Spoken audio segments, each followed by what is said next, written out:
जय हिंद। शुरू करते हैं आज की क्लास। तो जो हमारी क्लास में चर्चा चल रही थी वो किस विषय पर चल रही थी?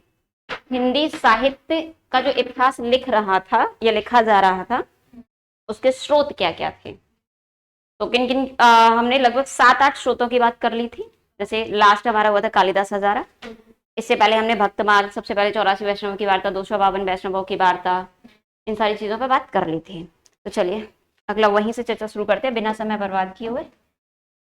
तो सबसे पहले अगला डालिए, नंबरिंग आप डाल लेना। सत कवि गिरा बिलास। अगली रचना कौन सी है जो कि आपकी हिंदी साहित्य इतिहास लिखने की स्रोत मानी जाती है? सत कवि गिरा बिलास। और इसका टाइम ड्यूरेशन क्या है? ये आपकी विक्रमी संवत 1803। तो बताना जरा बच्चे फटाफट से, सन कितनी हो जाएगी फिर? अगर 1803 ये है तो सन कितनी हो जाएगी? 1786, 86, 1746 ईसवी। और ये क्या है? विक्रमी संवत। इतनी सी बात क्लियर हो रही है? कितने माइनस करने हैं? 57 माइनस करने हैं। और इसके जो राइटर थे, राइटर कौन थे? बलदेव। रचनाकार का नाम क्या है? रचनाकार है बलदेव। अगर आपसे पूछ ले कि सतकवि गिरा बिलास कब लिखा गया तो विक्रमी संवत 1803 में। और और अगर आपसे ये पूछे, ईस्वी पूछे तो कितना है? 1746। और राइटर कौन है? बलदेव। इसमें इसमें से अर्थात सतकवि गिरा बिलास में 17 कवियों का वर्णन मिलता है। कितना मिलता है? 17 कवि। लेकिन इन 17 कवियों में सबसे खास बात पता है क्या है? रीत काल के कवि महत्वपूर्ण है। रीत काल के मुख्य रूप से, ऐसे लिख लीजिए, मुख्य रूप से रीतकाल के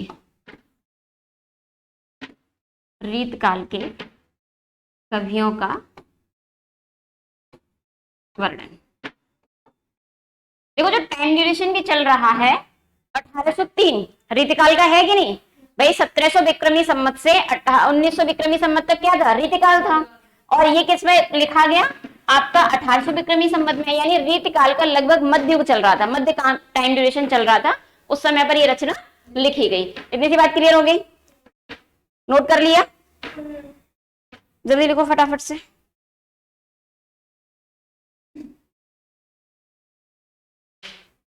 हो गया? देखो अगली रचना लिखो, कवि नामावली। कवि नामा या कवि नाम बली।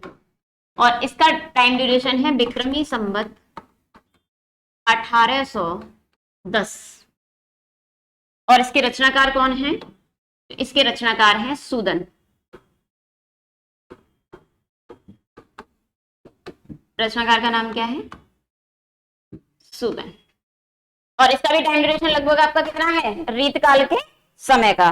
और इसमें कितने कवि हैं? इसमें 10 कवियों का उल्लेख है। 10 कवियों का वर्णन।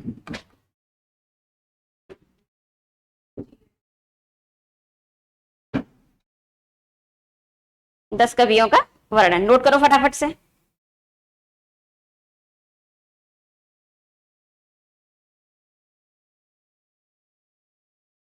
एक रचना यही लिख दो जब तक आप लोग लिख रहे हो। अगली रचना लिख लो यहीं पर। ये रचना स्रोत हम जल्दी समाप्त कर लेते हैं।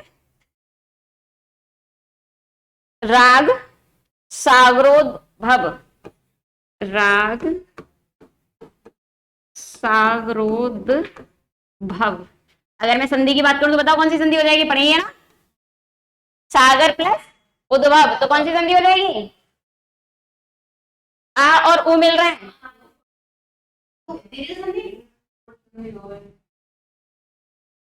गुण संधि होगी। दीर्घ कैसे हो जाएगी? दीर्घ में तो समान स्वर मिलते हैं। राग सादगोर्भव, राग कल्पद्रुम। राग कल्प द्रुम, ये पूरा एक रचना का नाम है। बात समझ में आ रही है? हाँ या ना। और इसका रचना काल कब है? इसका रचना काल है 1904 विक्रमी संवत, यही लिख दो, विक्रमी संवत 1904। इस रचना की जो विशेष बात है, सबसे पहले इसके राइटर लिख लेते हैं। तो इसके राइटर हैं कृष्णानंद। एक मिनट, 1904 नहीं है, 1900 है। कितना है? ओनली 1900। इसके रचनाकार लिखो कृष्णानंद।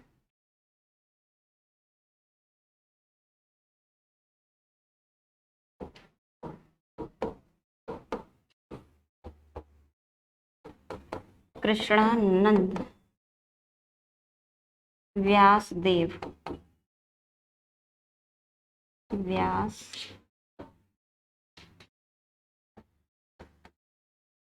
देव। और इसकी विशेष बात जो है ना वो ये है कि इसमें 200 कवि हैं। कितने कवि हैं? लेकिन विशेष बात ये नहीं कि 200 कवियों का वर्णन है, का वर्णन। विशेष बात यह है कि जो 200 कवि हैं ना वो कृष्ण के उपासक हैं, यानी कृष्ण भक्ति काव्य परंपरा के हैं, कृष्ण उपासक।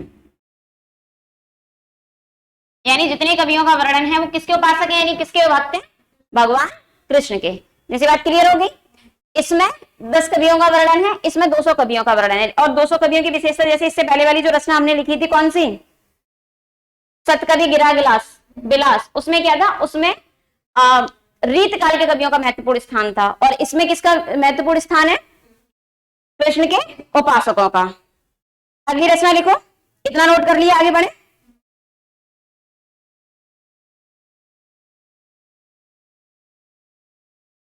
अगली रचना लिखो श्रृंगार संग्रह। श्रृंगार संग्रह। और इसका टाइम ड्यूरेशन है विक्रमी संवत 1904। टाइम ड्यूरेशन कितना है? 1904। रचनाकार हैं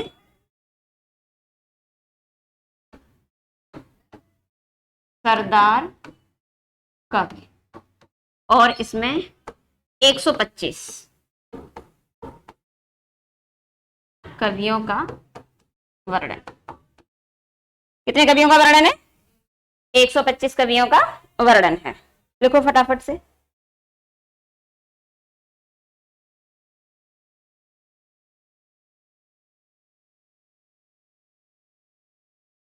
नमस्ते। एक रचना और लिखो।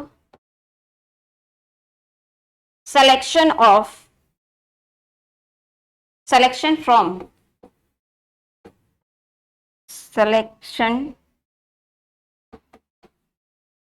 selections from Hindi literature. Hindi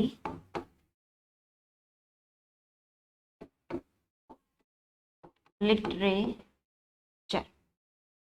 और इसका जो टाइम ड्यूरेशन है वो है विक्रमी संवत 1918। टाइम ड्यूरेशन कितना है? 1918। और इसके रचनाकार हैं लाला सीताराम।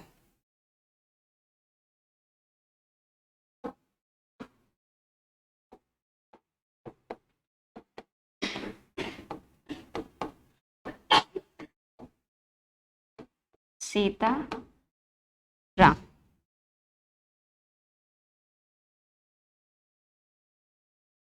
इस ग्रंथ की जो महत्वपूर्ण बात है वो ये है कि कवियों की आलोचना है। कवियों की आलोचना से मतलब क्या हो गया? उनकी रचनाओं की आलोचना है। बात समझ में आ रही है? कवियों की, ऐसे देख लो,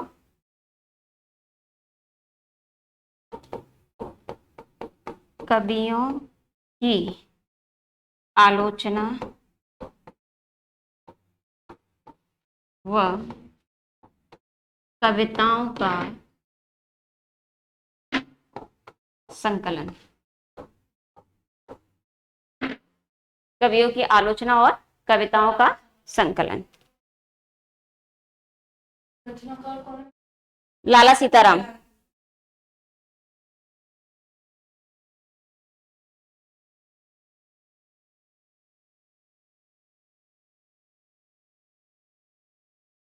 नोट कर लिया? जल्दी करो बेटा फटाफट से।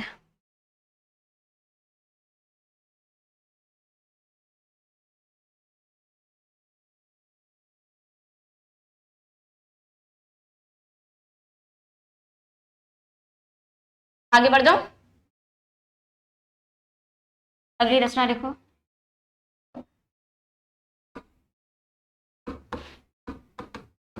Hinduism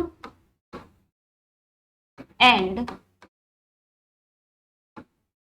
Brahmanism. हिंदुइज्म एवं ब्राह्मणिज्म। और इसकी जो रचना काल है वो है विक्रमी संवत 1940। विक्रमी संवत कितना है? 1940। ईस्वी कितनी हो जाएगी वो मुझे ही करने है ना?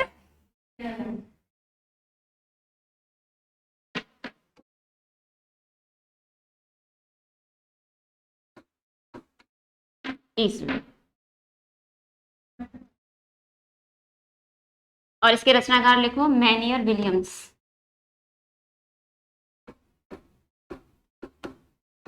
रचनाकार मैनियर Williams.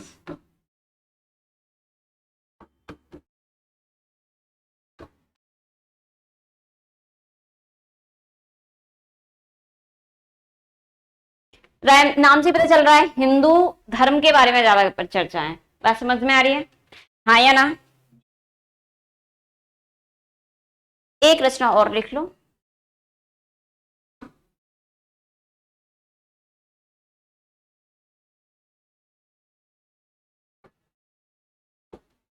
Kabir and the Kabir Panth. रचना कौन सी है? Kabir and the Kabir Panth. और इसका रचना काल है 1964 विक्रमी संवत।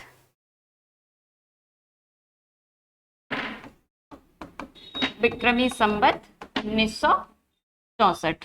और अगर ईस्वी की बात कर लूं तो 1860।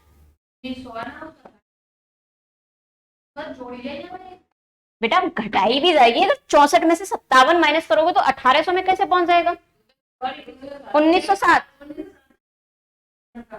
तुमने एक एक्स्ट्रा घटा दिया, 157 माइनस कर दिया, बस ये दिक्कत आ गई और कोई दिक्कत नहीं आई। बात समझ में आई? इसके राइटर लिख लो बेस्कट। इसका दिमाग पता है कहां चला? अब तक ये सीधे सीधे एक सन कम कर रही थी, हाँ या ना? 1900 था, उसको 1800 में ले जा रही थी, तो इसने वहां भी जबरदस्ती में डाल दिया, फ्लो फ्लो में बह गई बेचारी।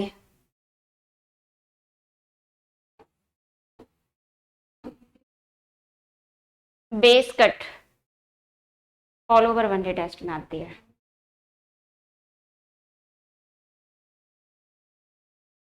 लिखो फटाफट से। अब बस एक अंतिम नाम, जो कि किसी पुस्तक का नाम नहीं है, किसी रचना का नाम नहीं है, फटाफट से लिख लो। एक नाम सुना होगा, नागरी प्रचारणी सभा।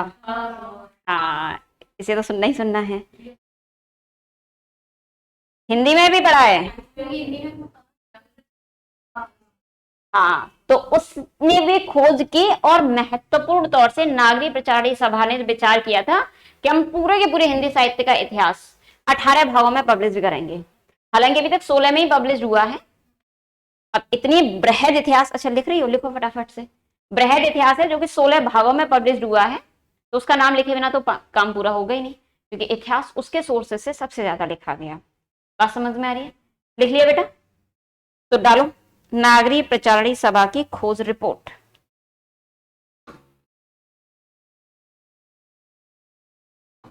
नागरी प्रचारणी सभा की खोज रिपोर्ट। महत्वपूर्ण इसमें सबसे ज्यादा जो एग्जाम की दृष्टि से भी पढ़ा जाता है, इसके एक संपादक हुए डॉक्टर नगेंद्र, उनका इतिहास जो उन्होंने संपादित किया डॉक्टर नगेंद्र और डॉक्टर हरदयाल ने, वो भी बहुत महत्वपूर्ण है एग्जाम की दृष्टि से। तो इसकी जो खोज का काम चला था, वो काम 1900 से 1921 ईस्वी तक चला। विक्रमी संवत में आप बदल लीजिएगा, कब से कब तक था, 1900 से लेकर के 1921 ईस्वी तक। विक्रमी संवत में करो तो 57 प्लस कर देना। अगर आपसे ये पूछ ले कि हिंदी का इतिहास लिखने के लिए हिंदी साहित्य के इतिहास में नागरी प्रचारी सभा का खोज कार्य कितने समय तक चला, तो कितने समय तक चला, 21 साल तक लगभग। 1900 से 1921 तक चला, हाँ या ना। अब लिखो इसके, अब इसके बारे में क्योंकि कोई बुक्स नहीं है तो राइटर तो होंगे नहीं, ये क्या है, ये तो एक खोज है, तो फिर कौन होंगे, खोजकर्ता। जो खोज कर रहे हैं, खोज करने से मतलब क्या है, जमीन खोद के नहीं, जगह जगह घूम करके रचनाओं का कलेक्शन कर रहे थे कि कहाँ कौन सी रचना लिखी गई, किस तरीके से लिखी गई। तो लिखो इसके मुख्य खोजकर्ता थे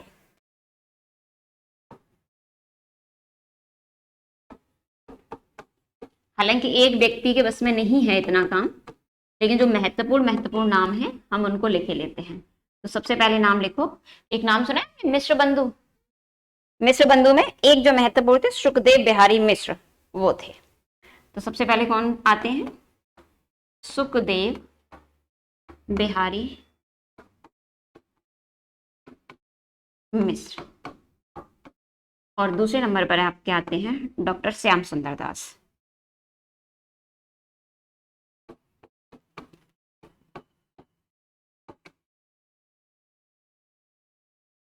डॉक्टर श्याम सुंदर दास। एक नाम और लिख लीजिए, हीरालाल। फटाफट से लिख लो, हालांकि क्वेश्चन बनेगा तो बस इतना बनेगा, खोज रिपोर्ट कब से कब तक चली, 1900 से लेकर के 1921 तक। इतनी सी बात क्लियर होगी, फटाफट से लिखो, उसके बाद आगे बढ़ते हैं।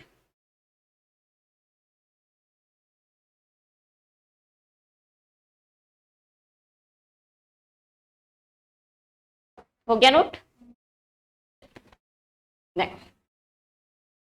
लगभग 10 से 12 ग्रंथ मैं लिखा चुकी हूँ जो हिंदी साहित्य इतिहास लिखने के आधार ग्रंथ बने। लेकिन इसका मतलब ये बिल्कुल नहीं है, कतई नहीं है कि केवल यही 12 ग्रंथ थे। बात समझ में आ रही है, ना जाने कितने ग्रंथ हिंदी साहित्य का इतिहास लिखने के लिए आधार साबित हुए। आधार का मतलब समझते हो, आधार का मतलब मकान बनाते हैं तो मकान का आधार नींव होती है, दिखाई देती है, नहीं देती, लेकिन उसकी अपनी एक महत्व है। तो आधार ग्रंथों में भी 10 से 12 महत्वपूर्ण ग्रंथ लिखा दिए गए हैं, जिनमें से अक्सर एग्जाम में क्वेश्चन पूछने की संभावना होती है। और ये भी जरूरी नहीं है कि ये सिर्फ इसी नाम से पूछ ले कि आधार ग्रंथ कौन कौन से हैं, इनमें से हो सकता है वो कोई रचना लिखे और उस रचना का केवल रचनाकार लिख ले, उसका टाइम ड्यूरेशन लिख ले। तो जो सबसे इंपॉर्टेंट बात है आपको याद करने के लिए किसी भी वनडे टेस्ट को लेकर के, वो ये कि जितनी रचनाएं आपको 8 से 10 या 15 लिखाई गई हैं, 10 से 12 रचनाएं, उन रचनाओं को याद रखना है। और इसके साथ ही आपको क्या करना है, रचनाओं के राइटर्स को याद करना और उनका टाइम ड्यूरेशन। ये 3 चीजें आपको याद होनी चाहिए, रचना, रचनाकार और उसका टाइम। कोई एक टाइम लर्न कर लो अपने दिमाग में, चाहे विक्रमी संवत कर लो चाहे ईसवी कर लो, पर जो भी करना है याद रखना है कि हमने क्या किया है, विक्रमी संवत किया है या ईसवी किया है।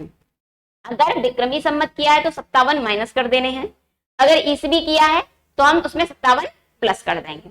कोई बाध्यता नहीं है आपके याद करने पे कि नहीं आप विक्रमी संमति याद करो, नहीं, अरे आप दोनों चीजों को लेकर चलो ना, किसी एक को याद करो और दूसरे को निकालने का तरीका आपको आता ही है। बात समझ में आ रही है, हाँ या ना।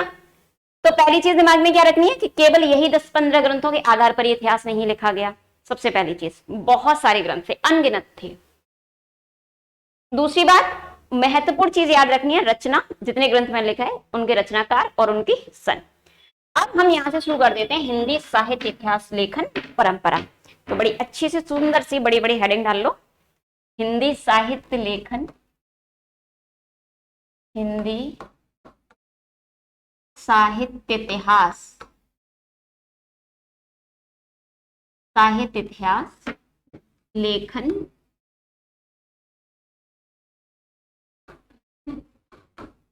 परंपरा, या हिंदी साहित्य को लिखना प्रारंभ किसने किया। तो भाई देखो, अब इसे चाहे तो विडंबना कह लो, चाहे सौभाग्य कह लो, कि हिंदी का, वैसे तो हिंदी का व्याकरण पाणिनि से मतलब अष्टाध्यायी से लिया गया, क्योंकि हिंदी की आदिजन्मी संस्कृत है, लेकिन हिंदी के व्याकरण की बात करें तो वो भी हिंदी भाषा में हमारा अपना नहीं था, और साहित्य तो बिल्कुल भी अपना नहीं है। हिंदी शब्द भी हमारा अपना नहीं है, वो भी फारसी है। हिंदी साहित्य का पहला इतिहास गार्शा तासी ने लिखा था, मैंने पिछली क्लासेस में भी आपको बताया था, और भाषा भी हिंदी नहीं थी उसकी। एक तो विदेशी लिख रहा है, दूसरा अपनी ही भाषा में लिख रहा है, अपनी मतलब वो अपनी भाषा में लिख रहा है, हमारी भाषा में, हमारे ही देश का इतिहास। हालांकि ये अपने आप में एक बहुत बड़ी बात है कि हमारे देश के इतिहास से, साहित्य के इतिहास से विदेशी इतने प्रभावित हुए कि वो दूर देश में बैठकर भी हमारे यहाँ के इतिहास को लिख रहे हैं, लिखने का प्रयास कर रहे हैं। कितनी सी बात समझ, यानी कितना उत्कृष्ट रहा होगा हमारा इतिहास, हमारा साहित्य का इतिहास। और दुर्भाग्य ये है कि इतने उत्कृष्ट, इतने सर्वोत्तम साहित्य इतिहास को हमारे किसी पहले भारतीय ने नहीं लिखा, और ना ही वो हमारी भाषा में लिखा गया। मेरी बात समझ में आ रही है? हालांकि ये तो सिर्फ वैचारिक धारणा है। एग्जाम की दृष्टि से जितने जितने इंपोर्टेंट पॉइंट है उन्हें हम नोट करते चलते हैं। तो सबसे पहले ग्रंथ, यानी सबसे पहले जिसने इतिहास लेखन परंपरा शुरू की, सबसे इंपोर्टेंट, कायदे में उन्हें तो सल्यूट ही करना चाहिए कि उन्होंने एक नई परंपरा का प्रवर्तन हमारे हिंदी साहित्य इतिहास में किया। मेरी बात समझ में आ रही है? मन में ऐसा तो नहीं क्यों लिखा, नहीं लिखते तो हमें याद नहीं करना पड़ता, अगर वो नहीं लिखते तो कोई और लिखता, लेकिन लिखा तो जाता ना। लगभग 1000 साल पुरानी परंपरा है, उसको कोई ना कोई लेखन तो करता ही करता। हाँ, ये सबसे बढ़िया सटीक जवाब है कि अगर कोई नहीं लिखता तो याद ही नहीं करना पड़ता। लेकिन समस्या ये कि अगर कोई नहीं लिखता तो फिर आप लिख रहे होते। बात समझ में नहीं? अब जितना लिख गया उसके आगे का आप लिखिएगा। व्यक्ति, मानव जाति कभी एक जगह टिक कर नहीं रहती, और रहना भी नहीं चाहिए। प्रकृति का नियम है बदलाव, हम पल प्रतिपल बदल रहे हैं। बात समझ, और बदलना चाहिए। तो वो उन्होंने लिख दिया, उसको हम पढ़ रहे हैं, उसके आधार पर नए नए सृजन हो रहे हैं। जो उन्होंने नहीं लिखा उसको हम लिखेंगे, हम लिखेंगे इस मतलब हम हमारी आपसी लोगों में से लिखेंगे, हमारी आने वाली पीढ़ियां और भी लिखेंगी। हाँ, ये हो सकता है कि अगर अब तक नहीं लिखा हुआ तो तुम पेपर के लिए पढ़ नहीं रहे हो, तो इतना पढ़ना पड़ेगा, याद करना पड़ेगा, ये भी एक ऑप्शन हो सकता है। लेकिन सिर्फ मजाक की बात है, लिखना शुरू करो। तो सबसे पहले राइटर के नाम डालिए, गार्शा द तासी। गार्शा द, ये लेखक हैं। बात समझ में आ रही है? कहीं कहीं तोसी शब्द का भी मैंने देखा है, एक आध बुक्स में तोसी करते हैं। तोसी से मतलब तो पे मात्राएं थी, आगत स्वर लग जाता है, लेकिन सामान्य तौर पे आपको एग्जाम में भी शब्द क्या मिलेगा, गार्शा द तासी। इतनी सी बात समझ में आ गई। अब इनका जो नाम है, अब इनका ग्रंथ लिखो। इनका ग्रंथ मैंने बताया था एक निबंध के बराबर लगभग। वे इंपोर्टेंट व्यक्ति हैं, इनकी रचना लिखो। चलो रचना डालें या इतिहास ले। इस्तवार,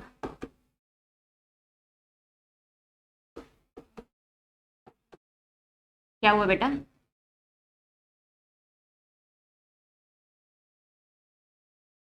इस्तवार द ला लिटरेचर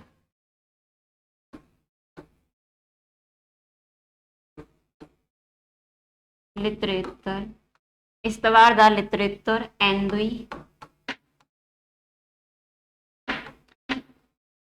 हिंदुस्तानी।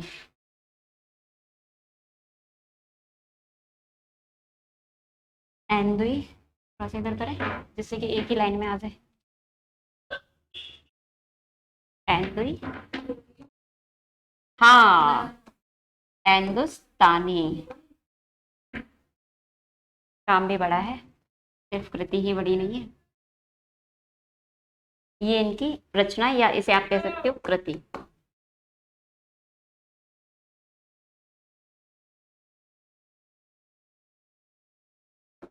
रचना, हालांकि ना रचना कहा जा सकता है, रचना जो रचे, कृति जो करे, पहला इतिहास लेखक है। अच्छा, नाम लिखना है पहले? लिख जरूर लो।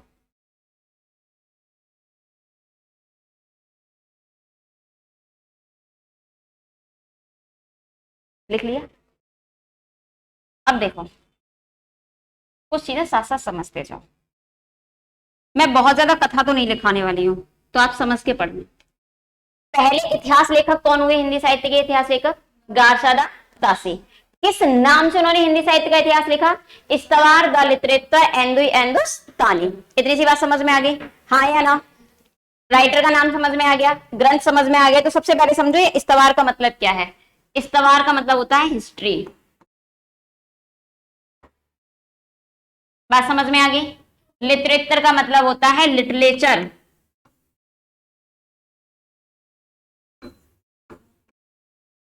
और यहां पर एनवी शब्द जो उन्होंने प्रयोग किया वो किया, आप कह सकते हो हिंदी या हिंदवी शब्द के लिए। और हिंदुस्तानी शब्द जो प्रयोग उन्होंने किया वो प्रयोग किया, क्या हुआ, आप उर्दू के लिए कह सकते हो। और इसी बात को अगर दूसरे सेंस में कहा, मतलब दूसरे शब्दों में कहा जाए, तो इसमें हिंदी कवियों का वर्णन था, इसका मतलब, और इसका मतलब था मुसलमान कवि।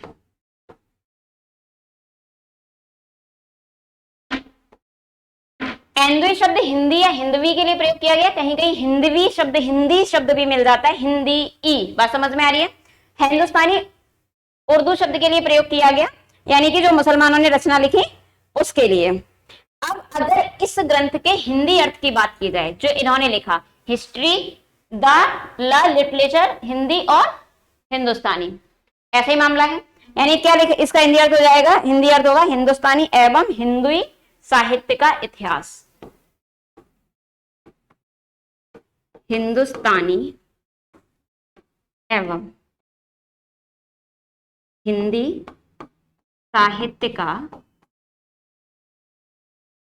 इतिहास।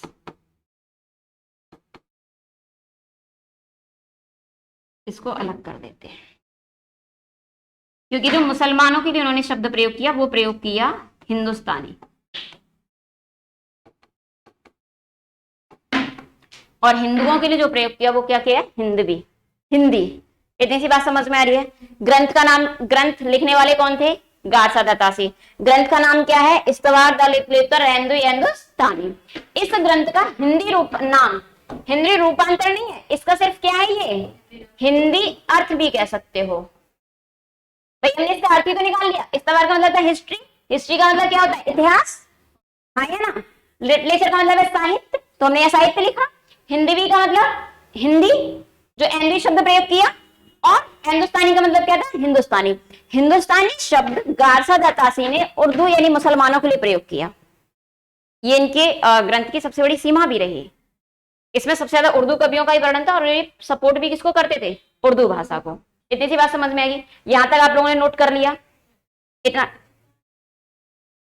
हिंदुस्तानी एवं हिंदी साहित्य का इतिहास जो गारसादा तासी ने फ्रेंच भाषा में लिखा, फ्रेंच भाषा में उन्होंने लिखा इस्तवार द ला लिटरेचर हिंदुस्तानी। इतनी सी बात समझ में आ गई? अब इस्तवार का मतलब इंग्लिश में होता है हिस्ट्री, लिटरेचर का मतलब, सॉरी, लिटरेचर का मतलब क्या होता है? लिटरेचर। एंदुई का मतलब क्या लिया उन्होंने? हिंदी। और हिंदुस्तानी का मतलब क्या लिया? हिंदुस्तानी, या हिंदुस्तानी लिया लेकिन उर्दू के सेंस में। बात समझ में आई? अब इसी ग्रंथ का केवल हिंदी अर्थ बताया है, ये किसी एग्जाम में पूछा नहीं जाएगा, बस सिंपली बताया है कि इसका जो हिंदी अर्थ है, इस्तवार का, द का, ला, मतलब ये जो पूरा ग्रंथ लिख दिया, आप हिंदी साहित्य का इतिहास पढ़े तो कम से कम आपको अर्थ तो पता होना चाहिए। तो इसका अर्थ है, इतनी सी बात क्लियर हो रही है, हाँ या ना? लेखक पहले इतिहासकार पता चल गए, उनका ग्रंथ पता चल गया, ग्रंथ के जो शब्द थे महत्वपूर्ण महत्वपूर्ण शब्द, उनका इंग्लिश वर्जन पता चल गया, और उसका हिंदी अर्थ भी हमें पता चल गया। अब बात करते हैं इस पर आगे महत्वपूर्ण तरीके से। अब जो ये ग्रंथ था, कौन सा ग्रंथ? इस्तवार द लिटरेचर हिंदुस्तानी, पूरा एक वाक्य है ना? इस ग्रंथ को उन्होंने दो भागों में प्रकाशित करवाया, दो एडिशन आए, एडिशन मतलब संस्करण। तो उनके बारे में लिख ले, क्योंकि ज्यादातर क्वेश्चन वहीं से बनता है एग्जाम में। तो लिखो, जो इसका प्रकाशन हुआ दो भागों में हुआ, लिखो। इस ग्रंथ का प्रकाशन, इस ग्रंथ का मतलब इस्तवार द लिटरेचर हिंदुस्तानी, इसका प्रकाशन दो भागों में हुआ। कितने भागों में हुआ? दो भागों में हुआ। दो भाग की जगह हम कर सकते हैं दो संस्करण में हुआ, दो एडिशन आए उसके। और जो पहला एडिशन था, प्रथम संस्करण था,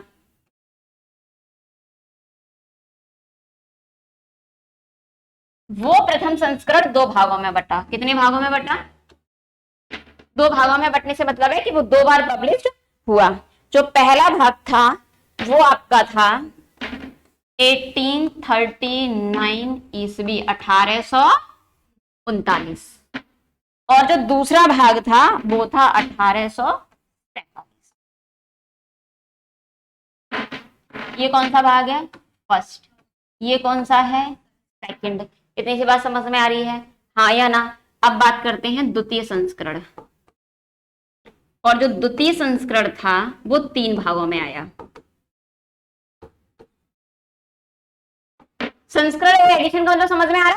कोई पुस्तक देखिए, उसका पहला पेज टर्न करना, जो हार्ड पेज वाला होता है, तो पहला पेज निकालते हैं या तो लेफ्ट पेज पर या राइट पेज पर लिखा होता है। वैसे most of the left page पर लिखा होता है उस बुक्स के बारे में, संस्करण में ये कौन सा एडिशन दिया है, कौन सी बुक राइटर की तरफ से संशोधित होकर आई है। इतनी सी बात समझ में आई?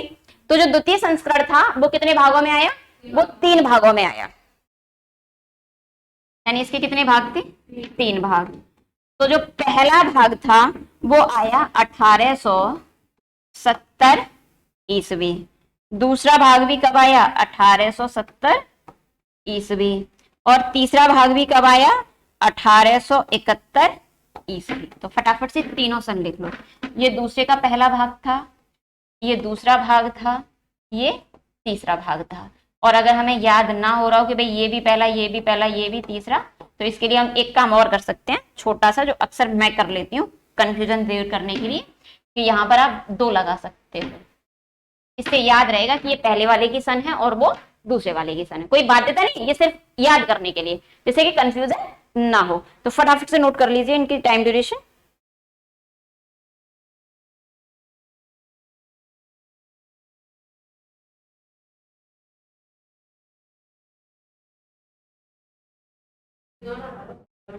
हाँ, वो दोनों 1870 में करवाए गए थे।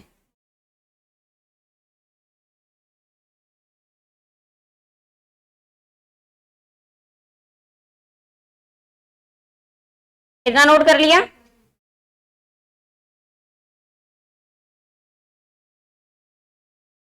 आगे बढ़े।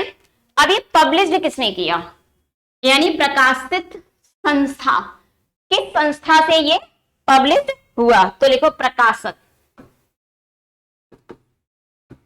तो इसके जो प्रकाशक थे वो थे the oriental transaction committee. The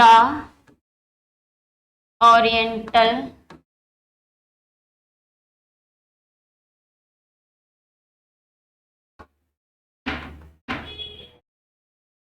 translation committee. और ये कहाँ की कमेटी थी? आयरलैंड की। अच्छा, मैं एक चीज और पूछना चाह रही हूँ, आपको सारी चीजें कथात्मक रूप से तो नहीं चाहिए, या ऐसे पॉइंट वाइज ज्यादा ठीक है, सुविधाजनक है? सुविधाजनक ये ज्यादा लगता है, क्योंकि बहुत ज्यादा लिखने से जैसे उसको क्या हो सकता है, बस इतना लिखाया जा सकता है जो अब तक लिखाया गया, कि हिंदी में हिंदी साहित्य का पहला इतिहास गार्षा दत्तासी के द्वारा, फिर उसका नाम लिखा गया, जिसका नाम क्या है? इस्तवार द लिटरेचर एंडुस्तानी, जिसके दो भागों में प्रकाशित, दो संस्करण में प्रकाशित हुआ। पहले संस्करण दो भागों में आया, 1839 और 1847। दूसरा संस्करण तीन भागों में आया, जिसमें पहला 1870, दूसरा 1870 और तीसरा 1871। और आगे क्या लिख सकते हैं कि इस ग्रंथ का, या इस्तवार द लिटरेचर एंडो हिंदुस्तानी लिख सकते हैं, या ये लिख सकते हैं कि गार्षा दत्तासी के ग्रंथ का प्रकाशन the oriental transaction committee Ireland द्वारा, आयरलैंड द्वारा किया गया। तो ऐसे पैराग्राफ्स में लिखने की बजाय ये लिखना ज्यादा सुविधाजनक है, हाँ या ना? चलो अब बात करते हैं इस ग्रंथ की भाषा क्या थी। तो भाई इस ग्रंथ की भाषा मैंने पहले ही कह दिया क्या थी, फ्रेंच, फ्रांसीसी।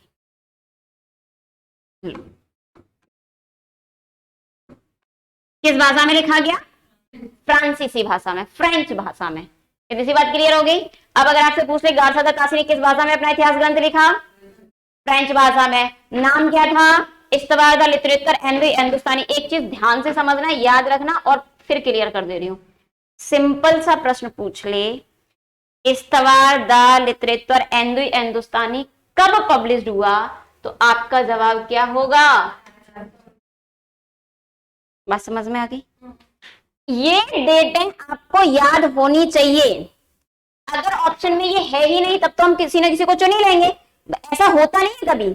सिंपली ये डेट मौजूद होती है। जब वो स्पेशली पूछे, पिछली बार टेट में पूछा गया था कि द्वितीय संस्करण कब पब्लिश हुआ, या मुझे क्वेश्चन ठीक से याद नहीं, प्रथम संस्करण का द्वितीय भाग, हाँ यही पूछा गया था कि प्रथम संस्करण का द्वितीय भाग कब पब्लिश हुआ, तब जवाब था 1847। सिंपली क्वेश्चन पूछ ले, गारसा द तासी के ग्रंथ का प्रकाशन कब हुआ, 1839। इस्तवार द लिटरेचर हिंदू हिंदुस्तानी का प्रकाशन कब हुआ, 1839। इतनी सी बात समझ में आएगी। किस भाषा में लिखा गया, फ्रेंच भाषा में।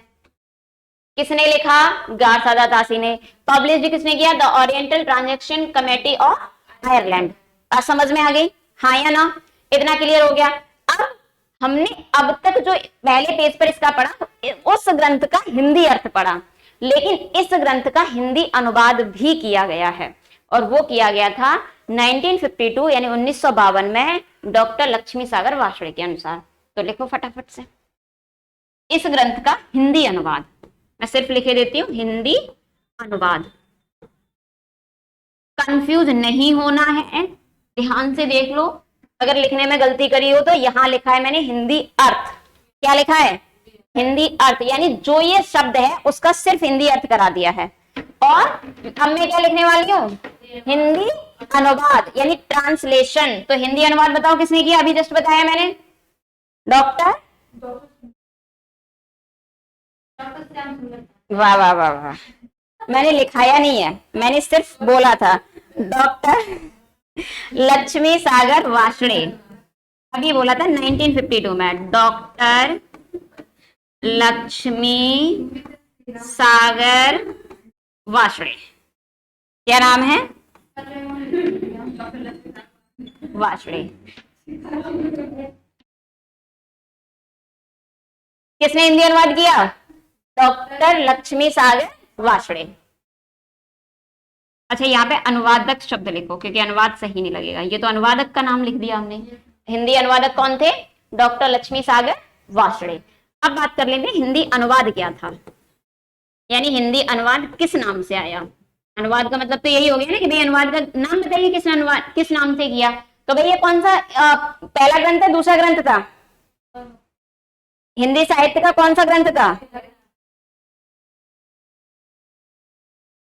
सबसे पहले ही था ना। तो इन्होंने इसको नाम दिया हिंदी साहित्य का इतिहास। क्या नाम दिया, हिंदी साहित्य का इतिहास। और ये पब्लिश कब हुआ था, प्रकाशित यानी कब हुआ, 1952 में। इतनी सी बात क्लियर हो गई। अब इतना हो गया। अब सवाल ये उठता है सिंपली कि जो उन्होंने ग्रंथ लिखा, किसने लिखा, गारसा द तासी ने। उन्होंने लिखा इस्तवार द लिटरेचर एंड द हिंदुस्तानी। हिंदी ग्रंथ क्या था, हिंदुस्तानी और हिंदी। इतनी सी बात समझ में आई। हिंदी को हम क्या कह सकते थे, हिंदवी कह सकते थे। हिंदी या हिंदवी के लिए उन्होंने किस शब्द का प्रयोग किया, हिंदवी शब्द का। तो मुझे एक बात बताओ, इन्होंने भी यहाँ हिंदी शब्द का ही प्रयोग क्यों किया, उसका कारण था। कारण ये था कि जो गारसा द तासी थे ना, उन्होंने 738 कवि लिए, उसमें से केवल 72 कवि हमारी हिंदी के थे, बाकी सब उर्दू के थे। मैंने आपको बताया ना, उन्होंने हिंदुस्तानी शब्द प्रयोग हिंदुओं के लिए नहीं, हिंदी कवियों के लिए नहीं, बल्कि उर्दू कवियों के लिए किया। यानी वो किसको प्रमोट करते थे, उर्दू को, मुसलमान कवियों को। तो उन्होंने उसके लिए प्रयोग किया। लेकिन जो ये हुए ना डॉक्टर लक्ष्मी सागर वार्ष्णेय, इन्होंने इस ग्रंथ का हिंदी अनुवाद तो किया, लेकिन उसमें वरीयता किसको दी? हिंदी के लेखकों को। और वो 72 नहीं थे, फिर वो 200 प्लस हो गए। आगे लिखाते हैं। तो पहले हम उस इतना तो समझ में आ गया यहां तक, हाँ या ना? चलो आगे नोट करो, लिखो। इस ग्रंथ में, इस ग्रंथ से मतलब इस्तवार द लिटरेचर एंड हिंदुस्तानी, कितने कुल वो थे? 738। 38 बोला था, 48 कब बोल दिया बेटा? 738 लिखो ऐसे। गारसा दत्तासी, गारसा दत्तासी के ग्रंथ में, के ग्रंथ में, नाम ज्यादा ठीक पड़ रहा है ना? निबंध के नाम मतलब रचना का नाम थोड़ा बड़ा पड़ रहा है। कुल कवि कितने थे? कुल कवियों की संख्या थी 738। कितने कवि थे कुल? 738। इन 738 में से जो हिंदी कवि थे वो कितने थे? 72। हिंदी के कवि कितने हुए? 72। टोटल कितने थे? 738। और ज्यादातर किसके थे? उर्दू के। इतनी सी बात समझ में आ गई। अब यहां पर लिखते हैं लक्ष्मी सागर वार्ष्णेय के ग्रंथ में, डॉक्टर लक्ष्मी सागर, एक ही शब्द है ये, वार्ष्णेय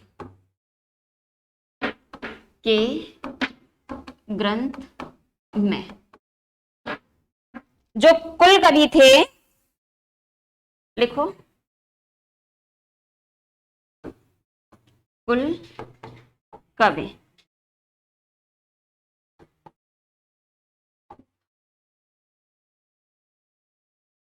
क्या हुआ बेटा?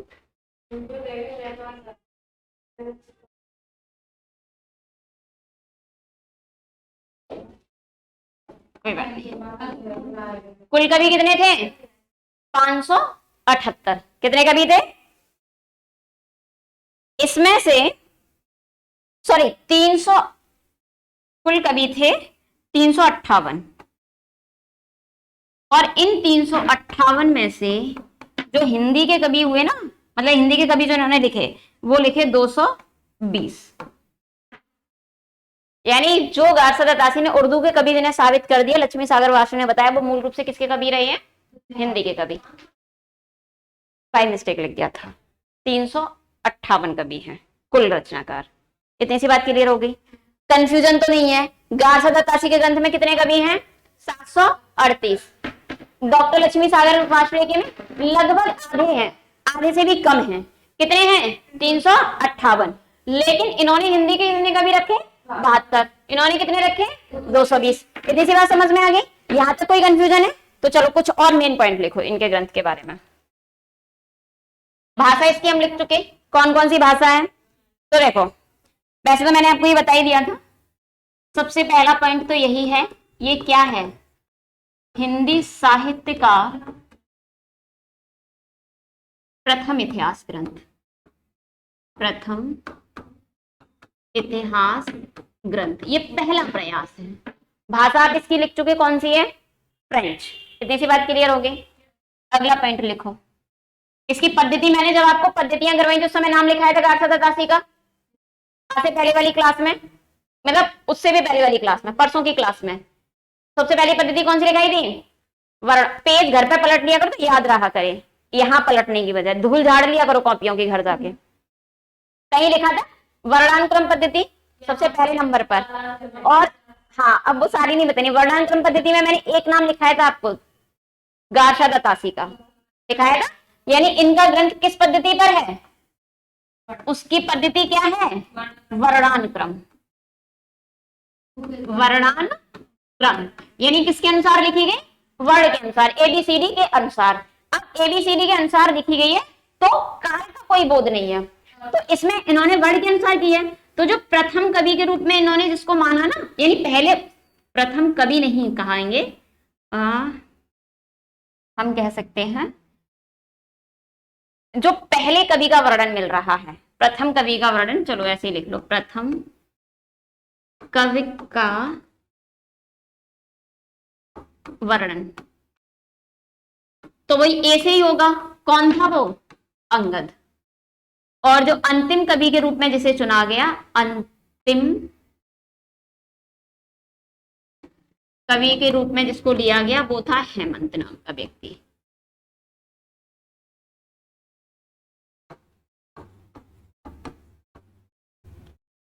वर्ण के आधार पर है तो क्या काल विभाजन होगा? नहीं होगा। इस ग्रंथ की सबसे बड़ी सीमा यही थी। दो महत्वपूर्ण सीमाएं आती हैं, एक तो ये कि इन पर धर्म हावी हो गया था, है, आप हिंदुस्तान के इतिहास का ग्रंथ लिख रहे हो तो आपको हिंदुओं के, हिंदी कवियों के बारे में ज्यादा लिखना चाहिए था, लेकिन लिखा किसके बारे में? उर्दू कवियों के बारे में। ये उर्दू को प्रमोट भी करते थे। तो पहली सीमा तो वो हो सकती है, मतलब है ही है, लेकिन उसको हम बाद में पढ़ते हैं। महत्वपूर्ण सीमा ये थी कि इसमें कालानुक्रम नहीं था। जब इतिहास है तो उसमें काल का होना बहुत जरूरी है, टाइम ड्यूरेशन। तो लिखिए कालानुक्रम का, यानी काल का बोध नहीं, या आप ऐसे लिख सकते हो काल विभाजन भी नहीं था। बस लिखते चले गए अपने अनुसार, काल विभाजन नहीं किया, नहीं किया। भाई जब आप इतिहास लिख रहे हो तो इतिहास का मतलब ये है कि जो सबसे पहले कभी आया, चाहे वो ए से हो, बी से हो, सी से, मतलब किसी भी नाम से, उसको पहले रखिए। लेकिन इन्होंने ऐसा नहीं किया, इन्होंने क्या कर दिया, डिक्शनरी की तरह अल्फाबेटिकली उसको कर दिया। अब इससे क्या होगा कि मान लीजिए कोई कभी आपका पैदा हुआ बहुत 50 साल बाद, 50 साल पहले एक कवि पैदा हो गया बी नाम से, और उसके 50 साल बाद एक कवि पैदा हुआ ए नाम से, तो आप क्या कर रहे हो, आप ए नाम वाले को पहले रखे दे रहे हो, जबकि उसे बाद में आना चाहिए। तो ये इसकी सबसे बड़ी कमी थी, यानी इसमें क्या नहीं था, काल विभाजन नहीं था। अगला लिखो,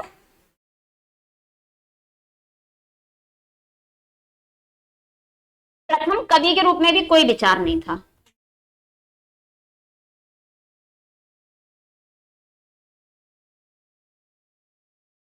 क्या हुआ, लिख लिया ये?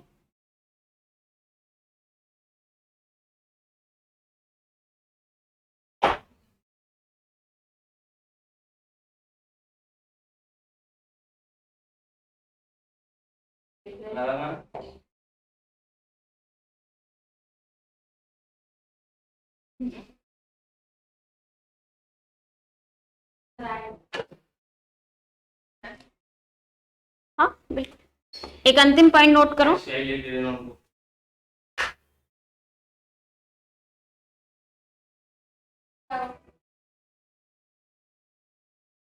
लिखो, गारशद तासी पर, गारशद तासी पर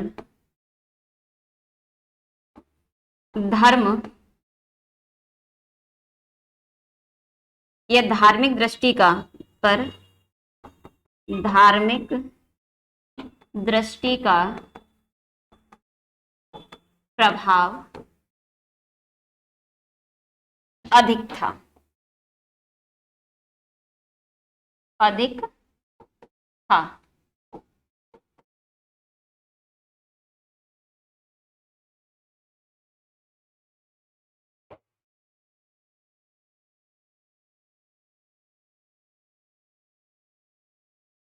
अब ऐसा भी इसको आगे लिखो, उन पर आरोप था, उन पर आरोप था, या आरोप लगाया जाता है, आरोप लगाया जाता है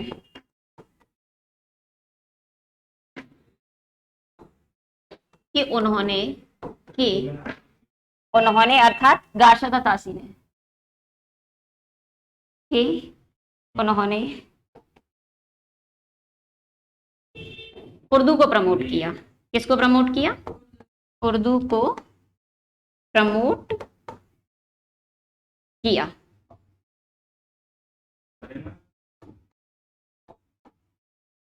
नोट कर लिया? उन पर धार्मिक दृष्टि का प्रभाव बहुत अधिक था, और उन पर आरोप क्या है कि वो किसे प्रमोट करते थे? उर्दू को प्रमोट करते थे। इस संबंध में गारशद तासी ने स्वयं ही एक मत कहा है, उसी से पता चल जाता है कि उनका दृष्टिकोण कैसा था। तो लिख लो, गारशद तासी के एक विचार है, स्टेटमेंट है,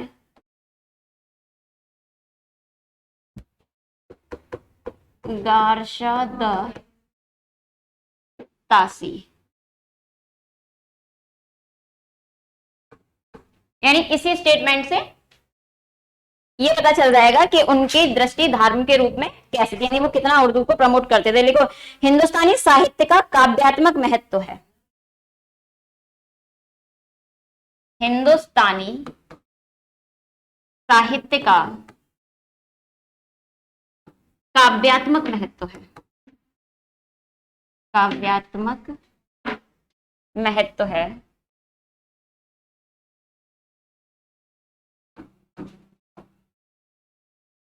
वह ना तो किसी दूसरी भाषा से, वह ना तो किसी दूसरी भाषा से, दूसरी भाषा से हीन है, दूसरी भाषा से हीन है, और ना ही वास्तव में कम, और न वास्तव में कम है। ये उनका वाक्य अपने आप में इस बात को बता रहा है कि उन्होंने उर्दू कवियों को कितना प्रमोट किया, क्योंकि हिंदुस्तानी शब्द उन्होंने किसके लिए प्रयोग किया? मुसलमान कवियों के लिए। बात समझ में आ रही है? उन्होंने कहा कि हिंदुस्तानी इतिहास का काव्यात्मक महत्व है, वह ना तो किसी दूसरी भाषा से हीन है। अब दूसरी भाषा से मतलब उनको कहाँ सीधे सीधे इंगित करना चाह रहा है? वो सीधे सीधे इंगित करना चाह रहे हैं वो हिंदी भाषा को लेकर के और अन्य भाषाओं को लेकर के भी। और साथ में वो क्या कह रहे हैं कि ना तो वो कम है किसी से भी और ना ही उसका महत्व कम है। इतनी सी बात समझ में आ गई? बस एक स्पेशल पॉइंट और लिख लो कि इसमें साहित्य त्रेतर, इसमें अर्थात इस्तवार द लिटरेचर हिंदुस्तानी में साहित्य त्रेतर, साहित्य इतर का भी वर्णन, का वर्णन। साहित्य इतर साहित्य से हटके भी हमें किस किस का वर्णन मिल जाता है? हमें उसमें संगीत का वर्णन मिल जाता है, विज्ञान का भी वर्णन मिलता है, शास्त्र का भी वर्णन मिलता है।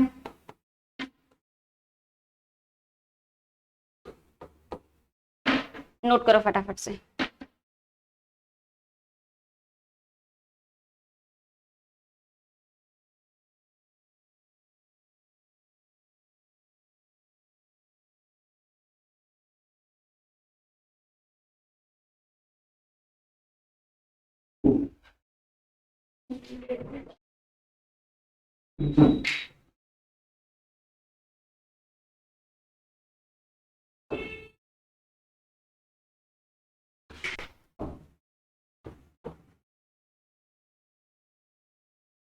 साहित्य इतर विधाओं का वर्णन।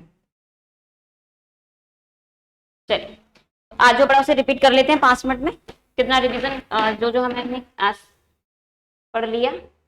आज जो हमारी चर्चा हुई वो कहाँ से शुरू हुई? जो कल बीच में रह गई थी, यानी कि जो हिंदी साहित्य के आधार जो ग्रंथ थे, आधार ग्रंथों को लेकर के हमारी बात हो रही थी। लगभग 7 से 8 ग्रंथों है, जिसमें 252 वैश्वमन की वार्ता, 84 वैश्वमन की वार्ता, कालिदास हजारा, भक्तमाल, भक्तनामावली आदि रचनाओं पर हम कल की क्लास में चर्चा कर चुके थे। आज जो हमने चर्चा प्रारंभ की वो की सत्यकवि गिरा विलास से। सत्यकवि गिरा विलास रचना काल कब है? विक्रमी संवत 1803। अगर इसे ईस्वी में बदला जाएगा तो हम 57 को माइनस कर देंगे और हमारा कितना हमें प्राप्त हो जाएगा? 1746। इसके रचनाकार कौन है? इसके रचनाकार है आचार्य बलदेव। इसमें 17 कवियों का वर्णन है और मुख्य रूप से रीतकाल के कवियों का वर्णन हमें इस रचना में मिलता है। अगले आधार ग्रंथ के रूप में हमने जिसकी बात की वो बात की कवि नामावली के लिए। कवि नामावली में क्या था कि विक्रमी संवत 1810 में ये रचना हमें प्राप्त होती है, यानी इसका टाइम ड्यूरेशन, रचना काल जो है वो 1810 है और रचनाकार सूदन है। इसमें 10 कवियों का वर्णन मिलता है। और अगली रचना का है राग सागरोद्भव, यानी राग सागर उद्भव राग कल्पद्रुम, जिसका रचनाकाल विक्रमी संवत 1900 और रचनाकार हैं कृष्णानंद व्यास देव। और इसमें 200 कवियों का वर्णन मिलता है और विशेषता यह है कि इसमें जो कवि हैं वो कृष्ण काव्य परंपरा के यानी कृष्ण के उपासक हैं। अगले ग्रंथ के बारे में जिसकी चर्चा की, उसका रचना ग्रंथ है 1904 और रचना है श्रृंगार संग्रह, यानी श्रृंगार संग्रह का रचना काल है 1904। रचनाकार है सरदार कवि और 125 कवियों का वर्णन वहां मिलता है। सेलेक्शंस फ्रॉम हिंदी लिटरेचर विक्रमी संवत 1918 में लिखा गया और इसके रचनाकार थे लाला सीताराम। इसमें कवियों की आलोचना है, यानी जो कविताएं संकलित की गई हैं उनके साथ साथ संकलन के साथ साथ में उनकी आलोचना भी की गई है। अगले ग्रंथ था हिंदुनिज्म एंड ब्रह्मनिज्म, जिसका रचना काल है विक्रमी संवत 1940 और रचनाकार है मैनियर विलियम्स। और अगली रचना थी कबीर एंड द कबीर पंथ, जिसका रचनाकाल 1964 विक्रमी संवत है और इसके राइटर हैं, इसके लेखक हैं हमारे रचनाकार वेस्टगट। और अगले महत्वपूर्ण ग्रंथ की बात करी हमने, नागरी पिछाड़ी सभा की जो खोज रिपोर्ट थी, वो खोज जो चली उनकी वो 1900 से लेकर 1921 ईस्वी तक चली। ये ईस्वी में है, विक्रमी संवत इसको बनाने के लिए इसमें 57 प्लस करने होंगे। और इसके मुख्य खोजकर्ता अनेक थे, लेकिन मुख्य खोजकर्ता में सुखदेव बहारी मिश्र, डॉक्टर श्याम सुंदर दास और हीरालाल। आगे फिर हमने बात की जो इतिहास लेखन के आधार ग्रंथों की बात करते हैं, वो इतिहास लेखन यानी हिंदी इतिहास साहित्य का लेखन कहां से प्रारंभ होता है। तो इसमें पहला प्रयास फ्रेंच के एक राइटर हुए गार्सा द तासी, उन्होंने किया। तो गार्सा द तासी ने एक इतिहास ग्रंथ लिखा जो कि हिंदी का प्रथम इतिहास होने का जैसे गौरव प्राप्त है। तो उस ग्रंथ का नाम था इस्तवार द लिटरेचर एंग्लो हिंदुस्तानी। इस्तवार का मतलब होता है हिस्ट्री, लिटरेचर का मतलब है लिटरेचर, एंग्लो का मतलब हिंदवी या हिंदी कवियों से उन्होंने लिया, और हिंदुस्तानी का मतलब या हिंदुस्तानी शब्द जो उन्होंने प्रयोग किया वो उन्होंने मुस्लिम कवियों के लिए, उर्दू के कवियों के लिए प्रयोग किया। इस ग्रंथ का जो हिंदी अर्थ हो जाएगा वो हो जाएगा हिंदुस्तानी एवं हिंदी साहित्य का इतिहास।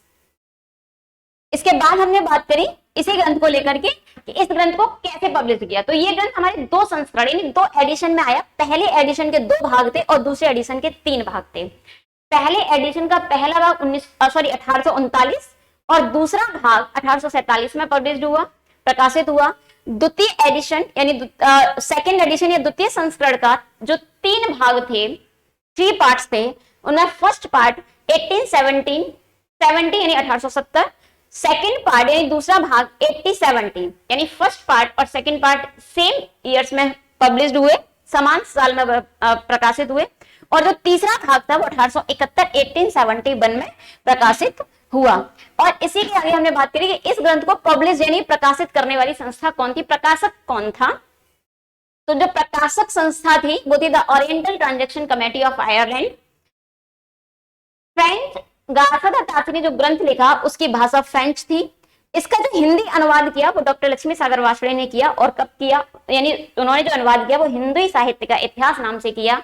हिंदी शब्द के प्रयोग का एक महत्वपूर्ण कारण यह भी था कि डॉक्टर लक्ष्मी सागर वार्ष्णेय ने, जो कि गार्सा द तासी ने हिंदी के कवियों को कम रखा, इन्होंने अपने ग्रंथ में हिंदी कवियों को ज्यादा महत्व दिया, इसलिए इन्होंने इसका नाम भी क्या रखा, हिंदी साहित्य का इतिहास। और ये कब पब्लिश हुआ, 1952 यानी कि 1952 में। गार्सा द तासी के ग्रंथ में जो कुल कवियों की संख्या थी वो 738 थी, जिसमें हिंदी के केवल 72 कवि थे। जैसा कि नाम से पता चलता है उन्होंने पहले हिंदुस्तानी शब्द का प्रयोग किया, यानी उर्दू कवियों को महत्व ज्यादा दिया। डॉक्टर लक्ष्मी सागर वार्ष्णेय ने किया तो इसी ग्रंथ का अनुवाद, लेकिन उन्होंने जो कुल कवियों का वर्णन किया वो 358 थे, उनमें से 220 कवि हिंदी के थे। इसके बाद हमने बात करी कि ये इसके बारे में कुछ पॉइंट्स हमने नोट पॉइंट्स की कुछ टिप्पणियां लिखी, यानी हिंदी साहित्य का ये पहला इतिहास है जो कि पहले ही मैं बता चुकी हूँ। इसकी जो पद्धति थी वर्णानुक्रम पद्धति यानी वर्ण के आधार पर, जैसे जैसे हमारी डिक्शनरीज होती है, शब्दकोश होता है, उस आधार पर लिखा गया। और क्योंकि इस शब्दकोश के आधार पर लिखा गया था, कोई काल विभाजन नहीं था, इसलिए इसमें जो पहले कवि के रूप में हमें वर्णन मिलता वो पहला हिंदी का कवि नहीं है।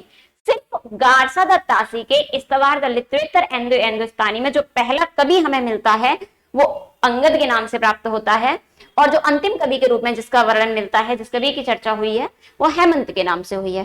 काल विभाजन है नहीं, किसी काल विभाजन का कोई प्रयास नहीं किया गया था।